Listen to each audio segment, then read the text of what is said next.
ना कोई चिंता ना रहे बीमारी, ना कोई गम ना संकट भारी, उस पर कभी कष्ट ना आवे, माँ महाकाली जिसे बचावे।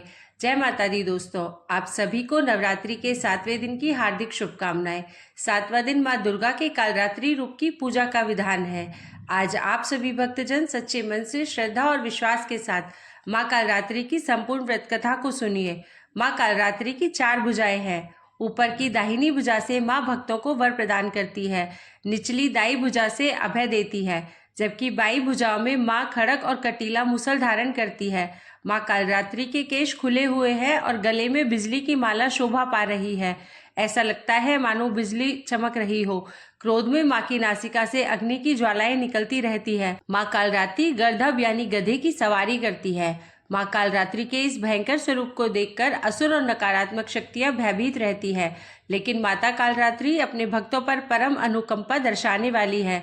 भक्तों के लिए सुलभ और ममतामयी होने के कारण माता को शुभंकरी भी कहा जाता है। श्री दुर्गा सप्तशती में महिषासुर नाम के दैत्य के वध के समय माँ भद्रकाली की कथा का वर्णन मिलता है कि युद्ध के समय महाभयानक दैत्य समूह देवी को रणभूमि में आते देखकर उनके ऊपर ऐसे बाणों की वर्षा करने लगा मानो बादल मेरुगिरी के शिखर पर पानी की धार बरसा रहा हो।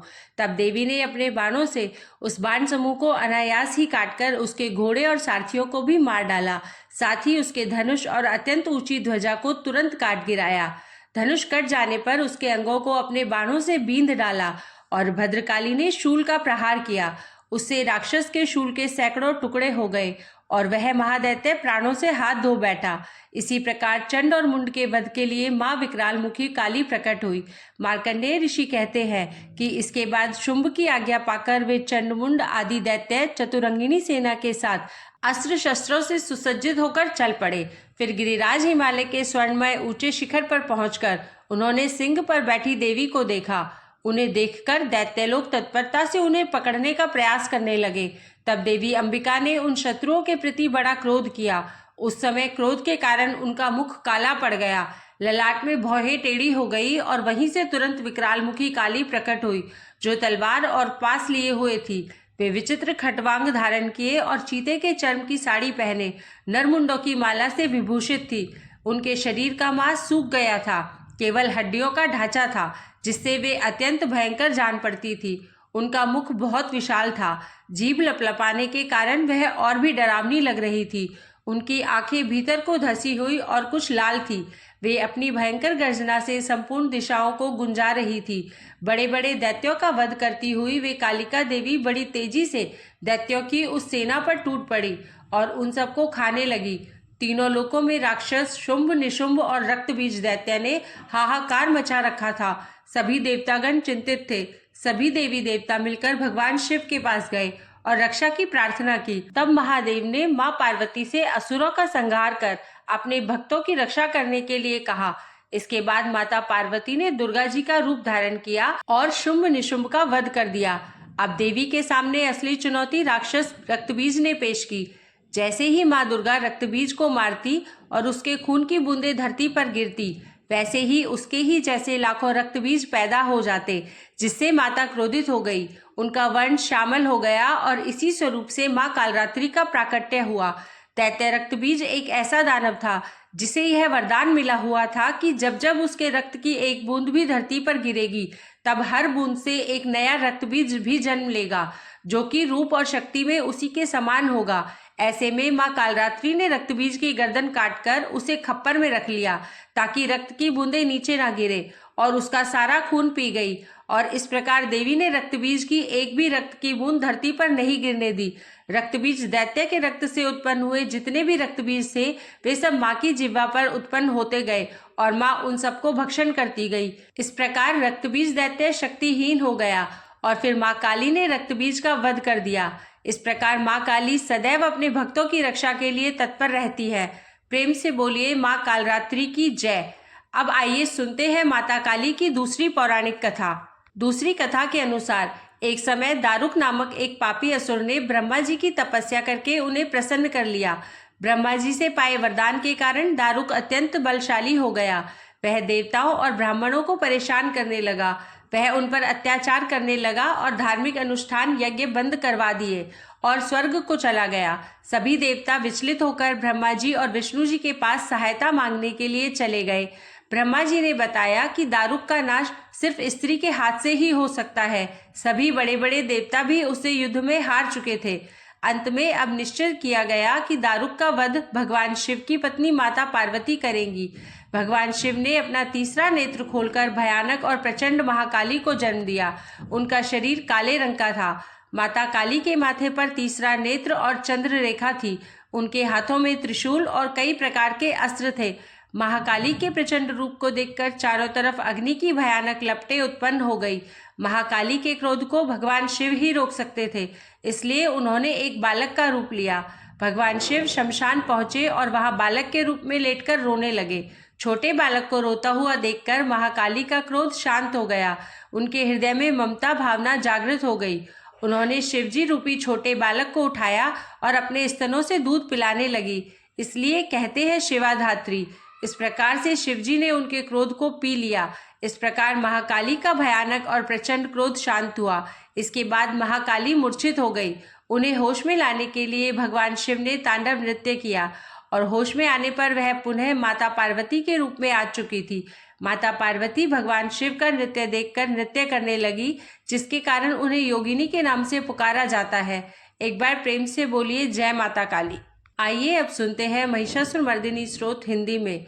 हे गिरिपुत्री, पृथ्वी को आनंदित करने वाली, संसार का मन मुदित रखने वाली, नंदी द्वारा नमस्कृत, पर्वत प्रवर विंध्याचल के सबसे ऊंचे शिखर पर निवास करने वाली, विष्णु को आनंद देने वाली, इंद्रदेव द्वारा नमस्कृत, नीलकंठ महादेव की गृहिणी, विशाल कुटुंब वाली, विपुल मात्रा में निर्माण करने वाली देवी, हे महिषासुर का घात करने वाली, सुंदर जटाधारी गिरिजा, तुम्हारी जय हो जय हो। हे सुरों पर वरदानों का वर्षण करने वाली, दुर्मुख और दुर्धुर नामक दैत्यों का संहार करने वाली, सदा हर्षित रहने वाली, तीनों लोकों का पालन पोषण करने वाली, शिवजी को प्रसन्न रखने वाली, कमियों को दोषों को दूर करने वाली, हे नाना प्रकार के आयुधों के घोष से प्रसन्न होने वाली, धनुजों के रोष को निरोष करने वाली, निःशेष करने वाली। तात्पर्य यह है कि धनुजों को ही समाप्त करके उनके रोष को समाप्त करने वाली, दितिपुत्र अर्थात दैत्यों पर रोष करने वाली, दुर्मुद दैत्यों को यानी महोन्मत्त दैत्यों को भयभीत करके उन्हें सुखाने वाली, हे सागर पुत्री, हे महिषासुर का घात करने वाली, सुंदर जटाधारी गिरिजा, तुम्हारी जय हो जय हो। हे जगन माता, हे मेरी माता, अपने प्रिय कदम वृक्ष के वनों में वास व विचरण करने वाली, हे हासरते, ऊंचे हिमाद्री के मुकुटमणि सदृश सर्वोच्च शिखर के बीचों बीच जिसका ग्रह है, ऐसी ही हे शिखर मंदिर में रहने वाली देवी, मधु के समान मधुर, मधु कैटव को पराभूत करने वाली, कैटव का संहार करने वाली, कोलाहल में रत रहने वाली, हे महिषासुर मर्दिनी, हे सुकेशिनी, हे नागेश नंदिनी, तुम्हारी जय हो जय हो। शत्रु सैन्य के उत्तम हाथियों के सूंड काटकर उनके खंड खंड हुए धड़ों के 100 टुकड़े कर डालने वाली, जिनका सिंह शत्रुओं के हाथियों के मुंह नोचकर चीर डालता है, अपनी भुजाओं में उठाए हुए दंड से शत्रु पक्ष के योद्धाओं के मुंड काट फेंकने वाली, हे महिषासुर का घात करने वाली, सुंदर जटाधारी गिरिजा, तुम्हारी जय हो जय हो। हे युद्ध में उन्मत्त हो जाने वाली, शत्रुओं का वध करने के लिए आविर्भूत होने वाली, शक्ति को धारण करने वाली या शक्ति से सज्जित, बुद्धिमानों में अग्रणी, भगवान शिव को भूतनाथ को दूत बनाकर भेजने वाली तथा अधम वासना व कुत्सित उद्देश्य से दैत्यराज शुंभ द्वारा भेजे गए दानव दूतों का अंत करने वाली, हे महिषासुर का घात करने वाली, सुंदर जटाधारी गिरिजा, तुम्हारी जय हो जय हो। शरणापन्न शत्रु पत्नियों के योद्धा पतियों को अभय प्रदान करने वाली, अपने त्रिशूल विरोधी को चाहे वह त्रिभुवन का स्वामी हो, अपने त्रिशूल से नतमस्तक करने वाली, दुंदुबी से उठते दुमी दुमी के ताल के लगातार बहते ध्वनि प्रवाह से दिशाओं को महान रव से भरने वाली, हे महिषासुर का घात करने वाली, हे सुंदर जटाधारी गिरिनंदिनी, तुम्हारी जय हो जय हो। अपनी केवल हुंकार मात्र से धूम्र विलोचन को आकारहीन करके 100 धुएं के कणों में बदलकर रख देने वाली, युद्ध में रक्त बीज और उसके रक्त की बूंद बूंद से पैदा हुए और बीजों की बेल सदृश दिखने वाले अन्य अनेक रक्त बीजों का संहार करने वाली, शुंभ निशुंभ दैत्यों की शुभ आहुति देकर महाहवन करते हुए भूत पिशाच आदि को तृप्त करने वाली देवी, हे महिषासुर का घात करने वाली, हे सुंदर जटाधारी गिरजा, तुम्हारी जय हो जय हो।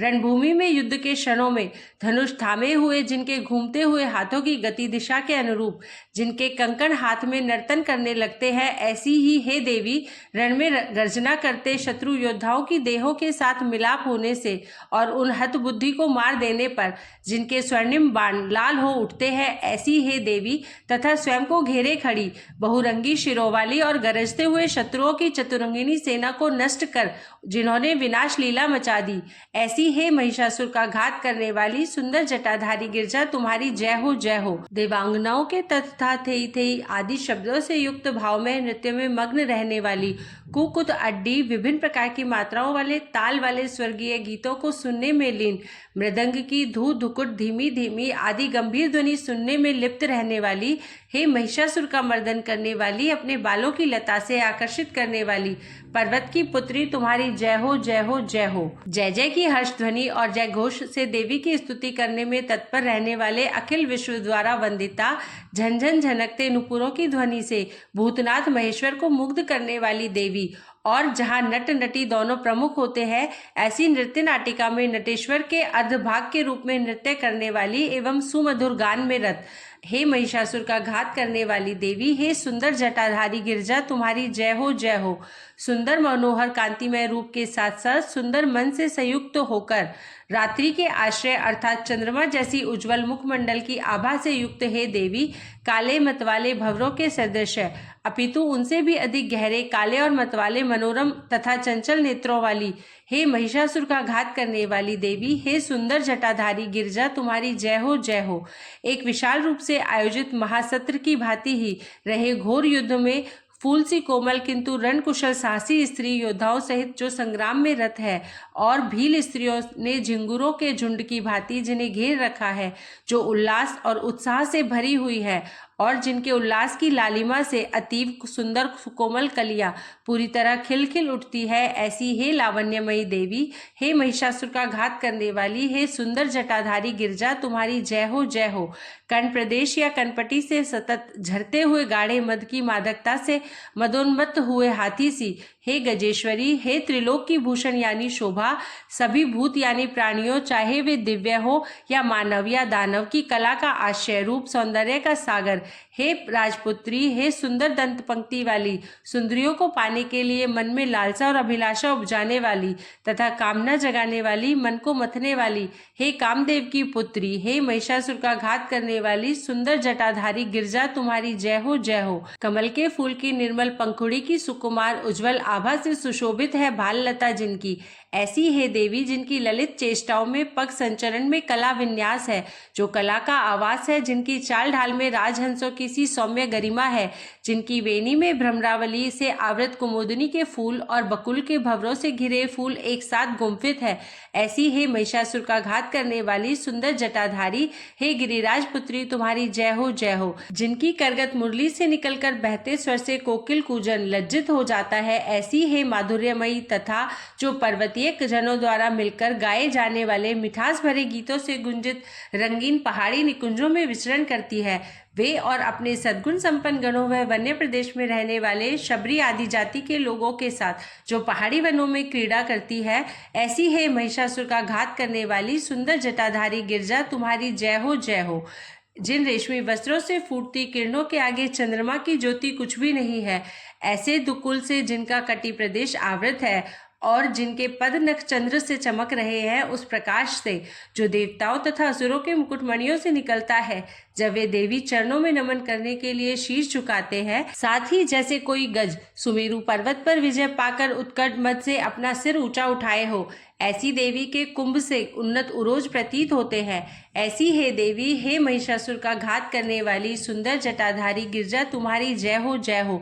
अपने सहस्त्र हाथों से देवी ने जिन सहस्त्र हाथों को अर्थात सहस्त्रों दानवों को विजित किया, उनके द्वारा और सहस्त्र हाथों द्वारा वंदित अपने पुत्र को सुरगणों का तारक बनाने वाली तारकासुर के साथ युद्ध में युद्ध बचाने वाले पुत्र से पुत्रवती अथवा ऐसे पुत्र की माता एवं उच्च कुलोत्पन्न सुरत और समाधि द्वारा समान रूप से की हुई तपस्या से प्रसन्न होने वाली देवी, हे महिषासुर का घात करने वाली सुंदर जटाधारी गिरजा, तुम्हारी जय हो जय हो।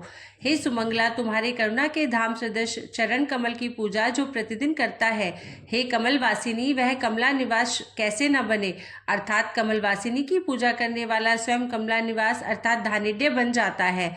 तुम्हारे पद ही केवल परम पद है, ऐसी धारणा के साथ उनका ध्यान करते हुए हे शिवे, मैं परम पद कैसे ना पाऊंगा। हे महिषासुर का घात करने वाली सुंदर जटाधारी गिरजा, तुम्हारी जय हो जय हो। स्वर्ण से चमकते वह नदी के बहते मीठे जल से जो तुम्हारे कला और रंग भवन रूपी मंदिर में छिड़काव करता है, वह क्यों न शची के कुंभ से उन्नत वक्ष स्थल से आलिंगित होने वाले किसी सुखानुभूति पाएगा। हे वागीश्वरी, तुम्हारे चरण कमलों की शरण ग्रहण करता हूँ। देवताओं द्वारा वंदित हे महासरस्वती, तुम्हें मांगल्य का निवास है, ऐसी हे देवी, हे महिषासुर का घात करने वाली सुंदर जटाधारी गिरजा, तुम्हारी जय हो जय हो। तुम्हारा मुख चंद्र जो निर्मल चंद्रमा का सदन है, सचमुच ही सभी मल कलवश को किनारे पर कर देता है। इंद्रपुरी की चंद्रमुखी हो या सुंदर आनंद वाली रूप सी, वह उससे विमुख कर देता है। हे शिव नाम के धन से धनाढ्या देवी, मेरा तो मत यही है कि आपकी कृपा से क्या कुछ संपन्न नहीं हो सकता। हे महिषासुर का घात करने वाली सुंदर जटाधारी गिरजा, तुम्हारी जय हो जय हो। तीनों पर सदैव दयालु रहने वाली हे उमा, अब मुझ पर भी कृपा कर ही दो। हे जगत की जननी, जैसे तुम कृपा से युक्त हो, वैसे ही धनुष बाण से भी युक्त हो, अर्थात स्नेह व श्रृंगार दोनों करती हो। जो कुछ भी उचित हो यहाँ वही आप कीजिए, हमारे ताप दूर कीजिए अर्थात नष्ट कर दीजिए। हे महिषासुर का घात करने वाली सुंदर जटाधारी गिरजा, तुम्हारी जय हो जय हो जय हो। महिषासुर का मर्दन करने वाली देवी अंबिका की जय।